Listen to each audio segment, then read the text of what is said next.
Hi, this is Jason Nickleby, Coordinator of Officials with the Minnesota State High School League, and this is the final training tape number 7 of the 2017-18 basketball season.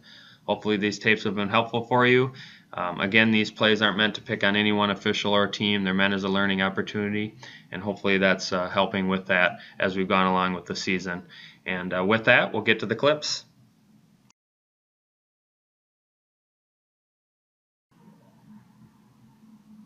On this first play, I want to talk about incidental contact versus illegal contact. We'll have a transition play, 3-on-2. She dishes to the left, opposite the bench. She's trying to get the ball to number 44. Number 23 intercepts the pass by tipping it up in the air and trying to gain possession. And then 44 plays through her back and contacts her to the floor.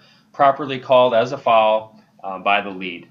Now, with respect to incidental versus illegal, we're looking for contact that creates a disadvantage for the team that's being contacted. If they get the desired result, then we can pass on it as incidental contact. But in this case, we have illegal contact because if we don't call the contact as a foul, we're going to have a traveling violation by number 23. So the contact caused a disadvantage for the opposing team, which means we need to have a foul in this case. Now, you'll see incidental versus illegal contact in almost every judgment that we make. We have to decide, was the contact significant enough? Did it create a disadvantage to the team being contacted? And then we can decide whether it's incidental or illegal contact for a foul. So in this case, if we don't call this as a foul, we would have a traveling violation, which means that we can't have it as incidental. We have to have an illegal contact play. Now, if 23 intercepts this or tips this to a teammate and there's subsequent contact by 44, I think we can pass on it as incidental because it's not extreme contact and she got the desired result out of it by getting the pass away to a teammate. In this case, she doesn't do that, so we have a foul. Same thing on a shot or a play near the sideline or baseline. We can pass on it as incidental if they get the desired result. However, if the contact is significant enough, even if they get the desired result, we would still have a foul. So that's the judgment we have to make. But I think in this case, properly called as a foul, because if we don't call it, we're going to have a traveling violation. If she gets it away, we can pass on it and move forward. But ultimately, well done mechanically by the lead, calls the foul at the spot, jogs out and reports, and rules this as an illegal contact play versus incidental. So those are the judgments we have to make. Just put that all into your repertoire as you're taking in all these types of plays. Well done by the crew.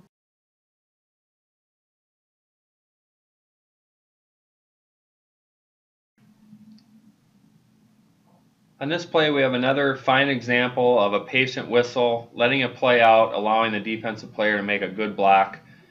We don't anticipate that there could be a foul. A lot of the times that does happen when they're coming from behind like that. They will play through the back, play through the arm, those kinds of things, and we'll have a foul. But in this case, she makes a nice block. We have, good verticality, doesn't violate that other player's space. So just well done by the crew here. We allow a good block shot on this end, and then we don't have anything on the other end when we go back in transition.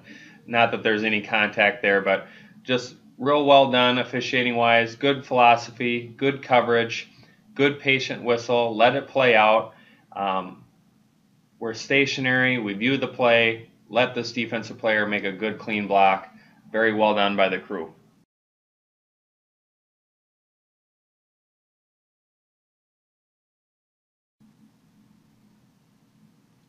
This play is another example of legal guarding position and block charge and the decisions we have to make with regards to that. One of the most difficult plays that we have. It's also one of the more common plays, and this is a pretty tough play, a good example of what we have to deal with these kind of plays. So first of all, looking at legal guarding position, we've talked about it before, 2 feet on the floor facing your opponent, and then you can maintain that position by moving backwards, jumping straight in the air, etc. Now, in this case, number 1 gets his 2 feet on the floor facing the opponent prior to the offensive player becoming an airborne shooter. However, as he's going up to the basket airborne, number 1 slides, he leans all the way to the right before contact is made, and then ultimately is called for a blocking foul, and I believe correctly so. But we have to know the definitions of guarding position, what they need to do to maintain that. One has to get 2 feet on the floor facing his opponent, which he does, and then he can maintain it by jumping straight in the air or moving backwards, and he's not doing either one of those. He's leaning to the side just to get that charge, and I think is properly called for a blocking foul in this case. So mechanically, we have really good coverage. We flex over to ball side, and then we're stationary when this play occurs. And he does close down to see this play, and he is in good position to view the contact. Now, if we had an arc in this play, this would be a regular block charge play, and it would be ruled a block regardless of whether it's inside or outside the arc. Just something to consider. That may come down the line, hard to say, but in this case, it's just a regular old block charge play, and it's properly called for a block when he slides or leans to the right prior to contact. Well done by the lead.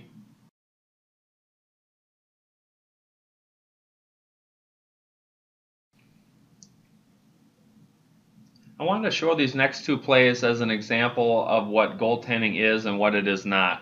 Not as common of a play in high school basketball as maybe the other levels, but it's happening more and more, and we have a lot more above the rim play to concern ourselves with. So it's good to know the definitions of goaltending, basket interference, etc., so that we can rule on these types of plays when they occur.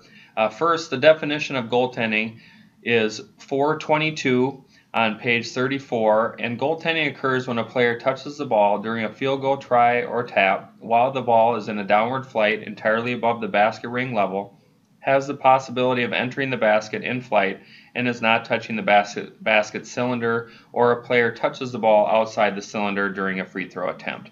Now, that's pretty unlikely, that free throw piece, but more likely is the play that we see here, a proper no call for goaltending. It's not on the downward flight. It doesn't even make the backboard. It might not even be above the rim height when it is blocked.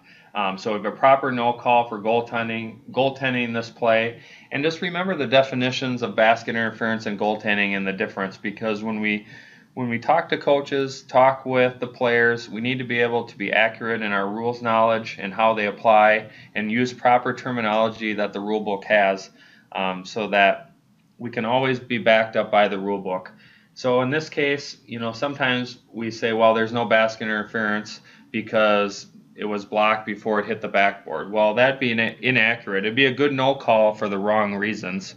To be basket interference, it has to be on or within the cylinder, which in this case, it doesn't even make it to the cylinder. This is purely a goaltending call or non-call, and it's properly no called. It doesn't even make the basket, not above rim height, all those pieces.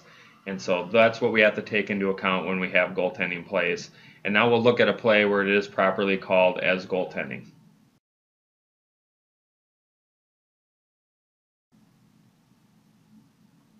Now we'll move on to a play where we have goaltending that is properly called by the officials, and we'll talk about the mechanics of handling this type of play.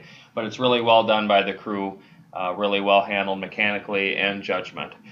So first we have a foul, and then the ball is off the backboard. It's above rim height. It has a chance to go in, so it has all the elements we're looking for. It's on the downward flight, all those pieces to have goaltending, and it is properly called as goaltending. Now, a couple things that we have to keep in mind. This is called by the lead, which I'm okay with in transition, but most of the time, goaltending, basket interference is going to be called by the center or the trail. The lead shouldn't be looking up there most of the time. They should be looking at bodies below the rim level as far as contact is concerned. The lead does take this as a foul and then subsequently call the goaltending, but he was going to get good help from his crewmates. They were in good position to help, and you can see them coming to him to give him that information.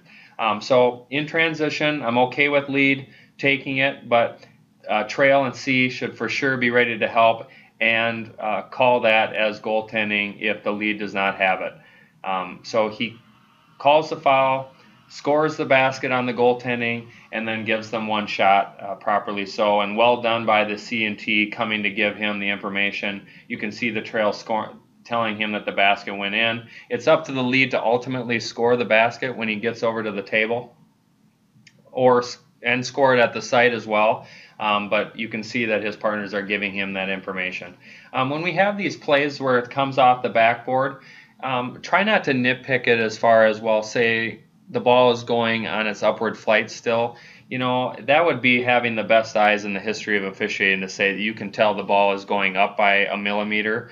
If it goes off the backboard, I think philosophically, and probably physically as well, you should say that the ball is on its downward flight. And if it's above the rim level, we should have a goaltending call. So in this case, you have all the elements of goaltending, that it meets the rulebook definition. So we should have goaltending as we do here. And then mechanically, C&T, you'd be primary, lead you can have it in transition, and then lead or trail and C, you should help out as they do here. And remember just to use proper terminology, goaltending or basket interference if they apply. But overall, really well done mechanically and judgment-wise by this crew on this play.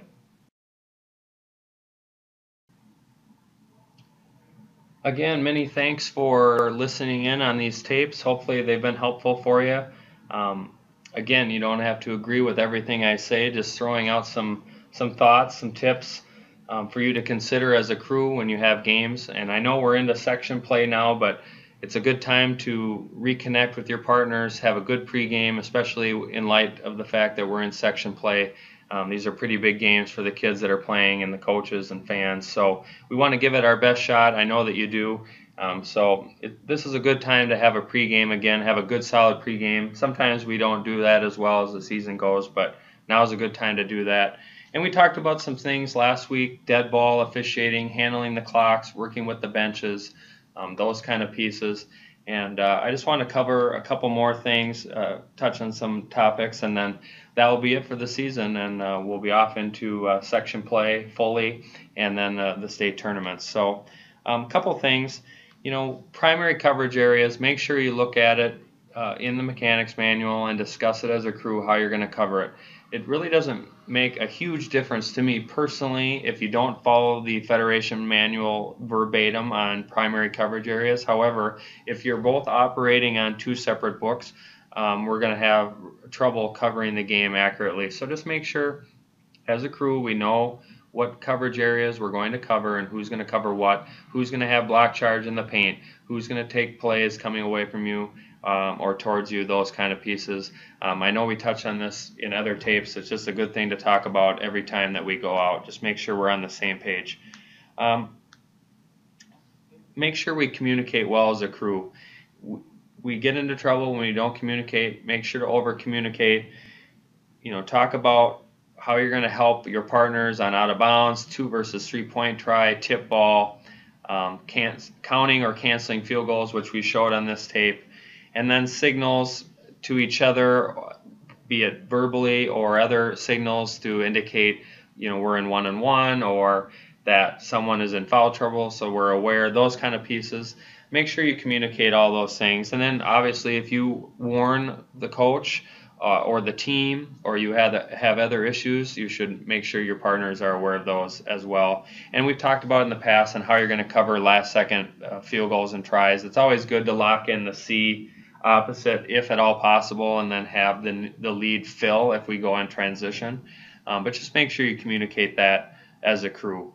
On held balls, jump balls, make sure we don't have all 3 people crashing into the scene because no one's watching the rest of the players. So we want to have 2 at the max, perhaps even just 1 calling official. Move towards the players, have your presence felt, and then you can step back and administer the held ball, the alternating possession throw-in. We've talked about traveling many times. We've talked about other fouls, illegal contact, those sorts of things. And you just want to make sure you match your crew and what they're calling philosophically. We're not going to match one bad call with a good call, or match a good call with a bad one and vice versa. We just want to make sure we're on the same page as a crew is all. And then free throw administration, just make sure we know who's covering which side and who's got the free throw shooter, who's got the players outside of the three-point line. Make sure we use our voice. Tell them, hey, make sure it hits if it's one of those players outside the line. Don't push the inside guy. Don't use your hands. If we can use our voice, we can talk ourselves out of a lot of issues with free throws and rebounding for that matter, and post play. If we use our voice, hey, straight up, don't push, get your knee down, those kind of pieces, we can talk ourselves out of a lot of trouble.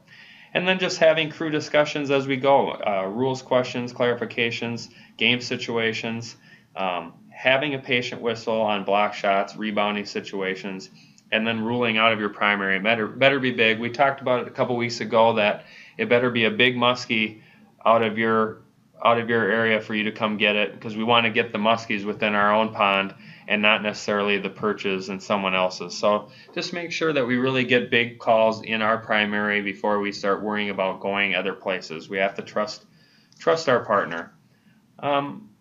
There's lots of things we can talk about and cover, but I think we've covered quite a bit in these tapes, and hopefully they've been helpful for you. Again, you don't have to agree with all I've said, but hopefully this information will help you become a better official and a better crew, and hopefully you'll have a great postseason.